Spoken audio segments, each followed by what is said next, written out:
God bless Chris Ledoux. Guys, welcome back to the channel. Today we have a Mossberg 930 and one of their tactical versions. It's got this goofy looking muzzle device. I guess it's for breaching or what have you. Oversized charging handle. Of course, the familiar Mossberg safety that's friendly to left and right handers, completely ambidextrous. This one is drilled and tapped on top, so we could put optics on it if we wanted to do that, and a lot of people do want to do that now. Got some very plain black furniture. We don't even have a metal sling swivel post. It's just plastic that's molded in, but that seems to work. Nice squishy recoil pad. Got this very interesting like cocked hammer indicator. Here, this little silver nub. I was a little confused by that the first time I saw it, but when we press the trigger, you can see it's no longer visible and no longer feelable. So even in the dark, you could tell if your hammer's cocked or not, and you could tell if you can tell by sight also. This one does not have a magazine extension, but of course we could put one on it if we wanted to. So it's just kind of a plain, it does have a few little upgrades, kind of a plain tactical gun, very simple. We're in essence going to be comparing this to the Beretta 1301. Shot a 1301 months ago, had some very disappointing results. This sells for about half the money. So we're going to find out if this sort of simple workhorse American gun can outshoot the fancy expensive Italian gun. Let's find out. For ammo today, we mostly have this Remington low base stuff. And as you can tell from some of the corrosion, it's not in great shape. The boxes are not in great shape. I don't know how they were stored, but not very well apparently. It's junk ammo. I mean, I'm gonna be blunt about it. We were shooting kind of junk ammo a great deal of the time through the Beretta. We're gonna do the same thing to the Mossberg. You know, if it's a Mossberg 88 or a Remington 870 or a Mossberg 500, I would expect it to shoot this just fine. If the semi-auto doesn't shoot it just fine, maybe I don't want to carry this semi-auto and rely on it. But as long as it shoots this stuff pretty well, I'm pretty happy. It's birdshot. It's I think it's number 7.5. Yeah, 7.5. But as you can tell, the box is not in great shape. It's not great ammo. It's pretty bad. I don't mind burning it up on the range because, you know, it's terrible ammo. But if the gun will eat this, digest all of it without any complaint, I'm going to say that's a good mark in its favor. And I've got a little bit of a Winchester here also. Some cheap low base stuff. And we're just going to see what happens. Out there on the 50-yard berm, we've got some clay pigeons set up. I don't think there's a lot of chance of hitting them from 50 yards, but let's try it. Why not?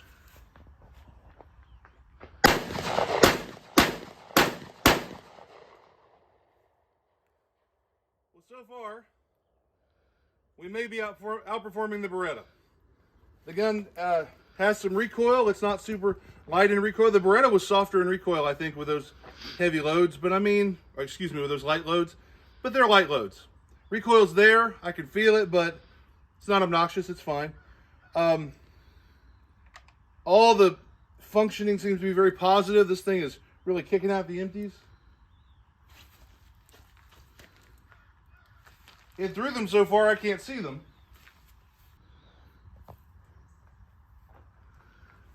Here's one, there's two. So it threw the empties about 6 to 8 feet, something like that. That's pretty good ejection. I should point out, as is the case with so many semi-auto shotguns, we have this button that releases our bolt, and there's nothing that keeps, well, when it's closed, there's nothing that keeps that shell lifter from being depressed. You don't have to push the button simultaneously, so loading is pretty easy. I confirmed that the tube holds 4 rounds, 4 plus 1. There's enough extra room, it might actually hold 4 of the 3-inch shells. I don't know, because I can get about half again of 1 2 3/4 inch shell in there. But there is some room to spare at least. Let's shoot some more. All right, let's try 5 more.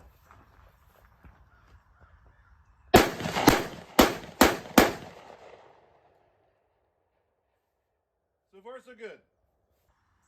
I'd like everyone at Beretta to note that nothing is breaking off or popping off of this shotgun. I just load it and shoot it, and it does, you know, what it's engineered to do. Yeah, I think I did hit those clays. They've got holes in them now. Can you see them? Sweet. I can. I don't know if the camera can. Of course, if you fling enough lead downrange, you will eventually hit the clays. I can see them throwing off little bits. Boy, that's pretty. Oh, thank you for noticing. I'm trying a different skin cream. This is the scenery. You really know how to hurt a fella. You're pretty too. Thank you. It's not going to kill you to say that every once in a while. Pretty mean.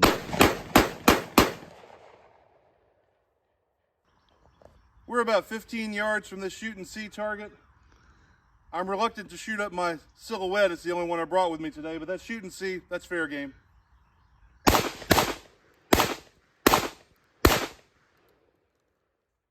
We shot. Let's go see.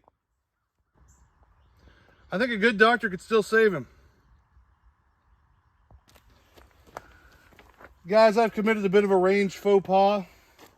I put this up with these clothespins, and a couple of them survived, but a couple of them did not. So I feel bad that I ruined perfectly good clothespins. I know they're cheap, but still, I shouldn't be ruining perfectly good clothespins. So watch out for that when you're on the range. Let's try a few more. Oh, we have a failure to fire. Don't have a misfeed or anything. We just have a failure to fire. It went click instead of bang. That's a live round, allegedly. We have a dent, but it's light. Clearly, that shell is not in great shape, but I mean, it did fail. While we're here, I'm going to illustrate one of the features. We can top off load, no problem. We don't have to depress this goofy button or whatever. We can just shove a couple extra rounds in there while we've got a lull in the action.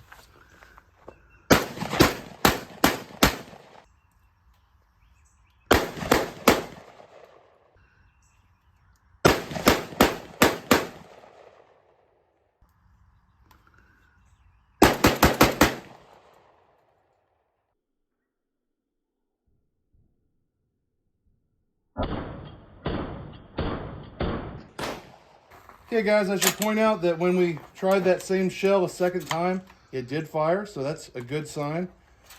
Although, well, it's a good sign in that, you know, the gun fired it eventually.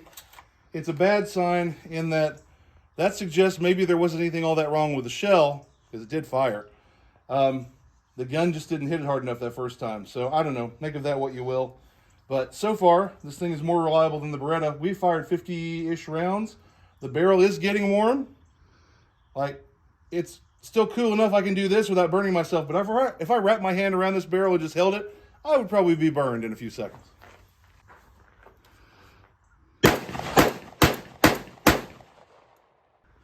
I will also say that when firing just as quickly as I can, bang, bang, bang, bang, bang, this muzzle is climbing, and I'm not able to push it back down and get it really comfortably on target. I mean, it's not going crazy, obviously, but if you're looking for a really, really rapid fire gun, I would go with some porting or something on this to keep the muzzle down, because it is climbing some. Now, at a more reasonable rate of fire, bang, bang, bang, bang, bang, I'm bringing it back down. But yeah, firing just as fast as I can, I end up over that clay pigeon down there pretty quickly.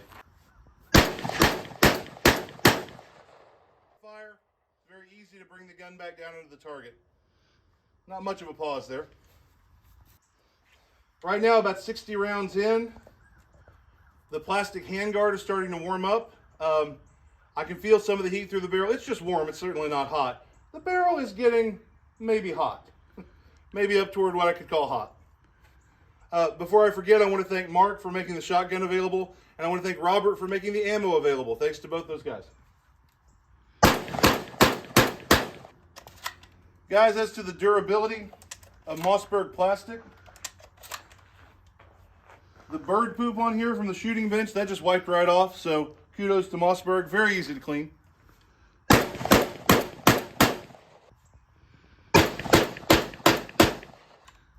Okay guys, we're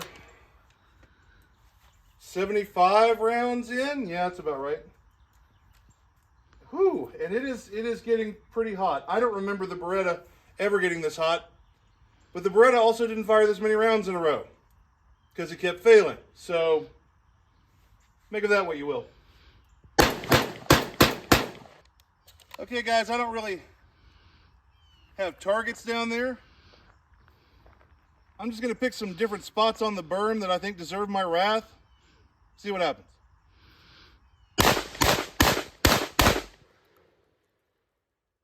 Well, what we're seeing so far is that the gun, for the most part, is very reliable. It seems to throw a decent group out there at about 15 yards. We've only got a cylinder bore, of course. I'm going to try shooting that hanging. It's not really a target, it's just a piece of paper.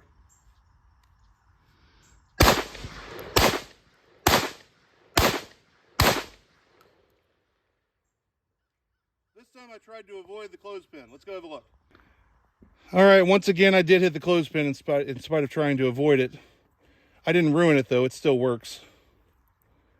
But yeah, it's not in such good shape. But the paper's been peppered, as we would expect.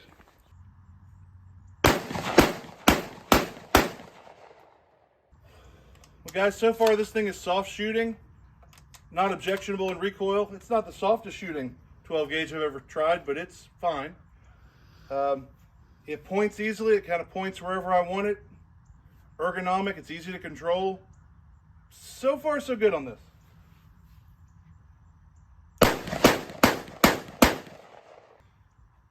I shut up all my Remington. I'm switching to some Winchester mystery ammo. It's low base, zinc plated head on it. It's probably 7.5 or 8. I'm sure it's lead birdshot of some kind. Came to me in a Ziploc bag. Beggars can't be choosers. Although some of them try.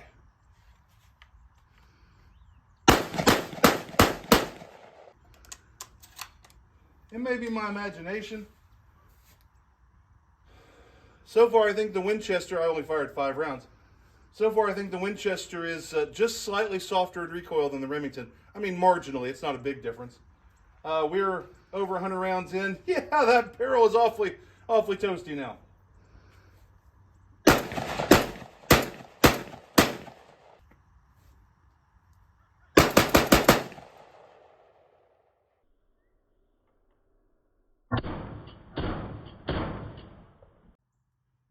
Okay, we have another malfunction.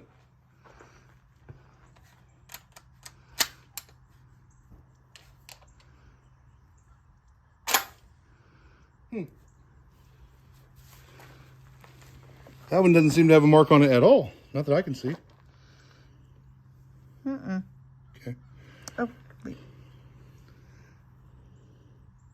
Is there any dimple in that primer at all? Nope, never mind. I don't think so. I think I just all right, saw it guys. light. You know what?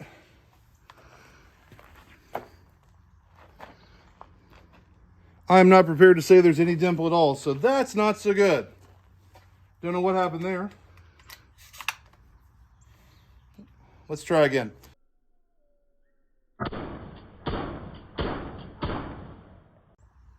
Last two.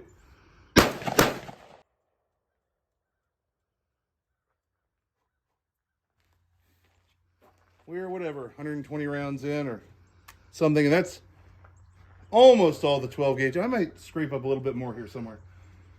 But she is quite warm. They had a couple failures to fire. I don't like that. For the most, I mean, it's performing better than the Beretta, no question. It's still not great. Is it okay? Is it good enough? You be the judge on that. I don't know what your standards of reliability are. For the longest time, I've been looking for a modern semi-auto shotgun that's really reliable. This one's closer than most. It's not as reliable as I'd like. The old Auto 5, generally very reliable. 1100 Remington, generally very reliable, although maybe this one's on par with that one. But as far as something that's modern, that's made now, you'd think we could make it better than they did in the old days. I'm not necessarily seeing a lot of that. Yeah, the handguard is getting quite warm up here. I'm assuming that's not so much from the barrel as from the gas system.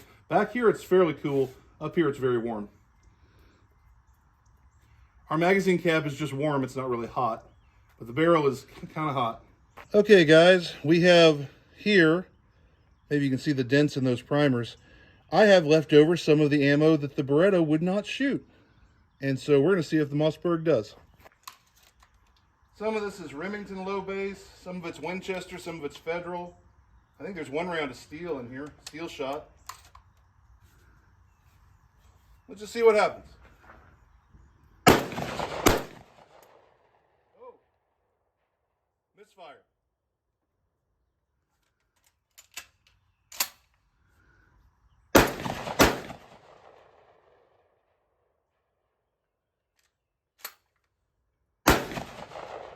Third tries the charm, I guess. 3 tries and 2 different shotguns. Oh, the Winchester also does not go bang. So I think it is now, it's now safe to attribute. That has a nice dent in it. That should have gone bang. I think that's just a bad round. I think it's now safe to attribute at least some of the failures of that Beretta to bad ammo. However, we know that some of this did go bang, so I can't lay it all at the feet of the ammo. Bottom line is, that Beretta, still not so good. This Mossberg, it's doing better than the Beretta. It's not great. If you need a modern tactical semi-auto shotgun, this one seems to be okay. It's not terrific. But even with its junk ammo, it works really well most of the time. So you decide how much reliability you need. These are, compared to a Beretta or a Benelli, quite inexpensive.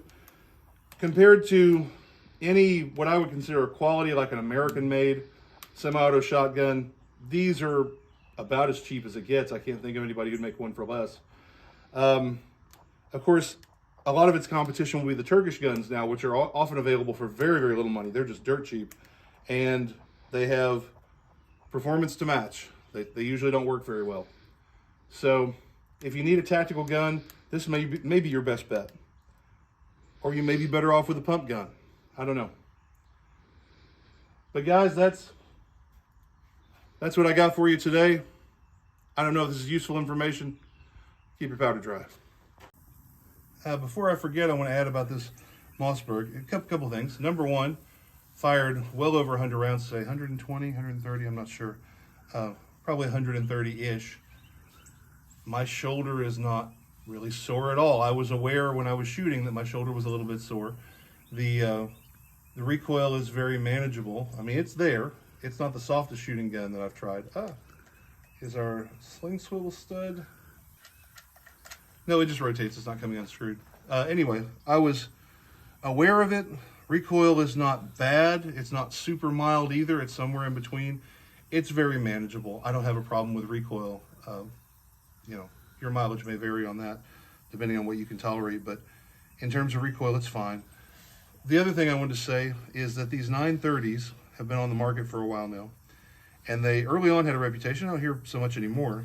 But they early on had a reputation for being a little inconsistent in terms of quality control. This one seems to be a good one. And the consensus has been, I mean, Jerry Mitchell is happy shooting his. But of course, if he has trouble with it, he can send it back to Mossberg and they'll fix it quickly because he's Jerry Mitchell. Generally, my experience with Mossberg has been that they give good customer service and they'll fix whatever you send back to them. So maybe not as quickly as they would for Jerry, but in general, if you get one that's defective or that's got a problem, I think Mossberg will take care of you and they'll get it working and that'll be fine. But of course, it's frustrating to get one that's not working at all. And the consensus on these for the longest time was that they did have some quality control problems. If you got a good one, it was just going to be a good one. You didn't have to worry. But you probably want to take it to the range and test it pretty thoroughly by, you know, maybe putting 130 rounds through it one morning.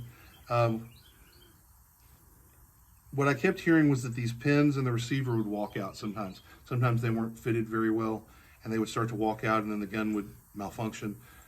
We obviously didn't experience that here today. I'm going to say this is probably a good one. We did have a couple failures to fire. You know, the ammo's junk ammo. If we were shooting better ammo, maybe that wouldn't happen. This is still not quite as reliable as I would want a shotgun to be, but it's pretty stinking reliable. It's a pretty good one, I think. I would feel okay about carrying this and relying on it for defense. I would probably shoot a bunch of my defensive ammo and make sure that it works reliably through this gun. But yeah,